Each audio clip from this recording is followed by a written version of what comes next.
Hello and welcome to this week's Midweek Message. Not quite the last one before Christmas. We've got time to sneak in one more next week. I've been thinking about how Jesus came as a tiny baby. Now, I know that is stating the obvious, but isn't that the issue? It's totally what we expect now. We know the story. We expect a very small baby to come into our Christmas celebration somewhere and somehow, even if we're not regular churchgoers. We expect a baby and we expect him to be called the Son of God. It just trips off our tongue each year. But let's go back to that very first Christmas when a tiny baby was born to a young couple in the middle of a really busy town. A tiny baby, so dependent, so vulnerable, so small, yet the Son of God. Was he really?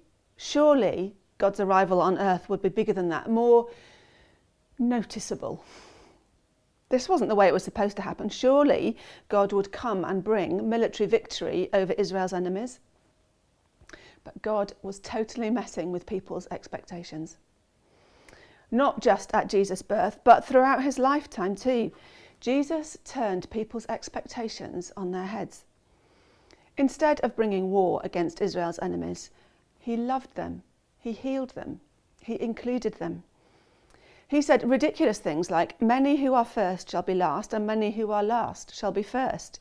Whoever loses his life for me will find it. If you want to come into the kingdom of heaven, you need to be like a little child.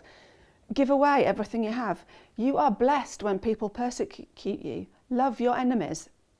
And then Jesus, God himself, showed us that his glory lies in washing smelly feet and in a gruesome and unfair death. Even in his death, he turned our expectations upside down. Not only did he beat death, but the first people who witnessed that beating of death were women. His testimony wasn't even valid in a court of law. Jesus is doing something different here. He is completely turning our expectations upside down. Or maybe he's turning them the right way up. But somehow we've turned this challenge to our expectations and to the status quo into a celebration laden with expectation. The presents, the tree as it has always been decorated, eating what we always eat, seeing who we always see, going to loads and loads of carol services, of concerts, of nativity plays, making sure that we've got nice things to wear and our home is clean and beautifully decorated. Such tradition and such expectation. And I'm not quite sure how this has happened. None of these in themselves is wrong. Please don't get me wrong. I shall be eating pigs in blankets and popping the Prosecco with the best of them. But there are some questions to ask ourselves. Sorry, unexpected arrival. There are some questions that we can ask ourselves as we write our lists, wrap our presents, take our deliveries and order our turkeys. Where is the freedom in our preparation this Christmas time? Where is the space for Jesus to challenge us and our expectations? How do we spend our time and our money at this time of year to reflect the love of Jesus? Don't worry, we don't have to answer those questions before tea, but they are worth taking out and thinking about every now and then. There's no right answers, just lots to ponder.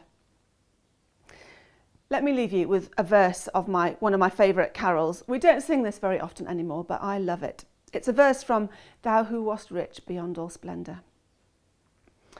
Thou who wast rich beyond all splendour, all for love's sake becamest poor. Thrones for a manger didst surrender, sapphire paved courts for stable floor. Thou who wast rich beyond all splendour, all for love's sake becamest poor. Have a good rest of your week and hope to see you on Sunday.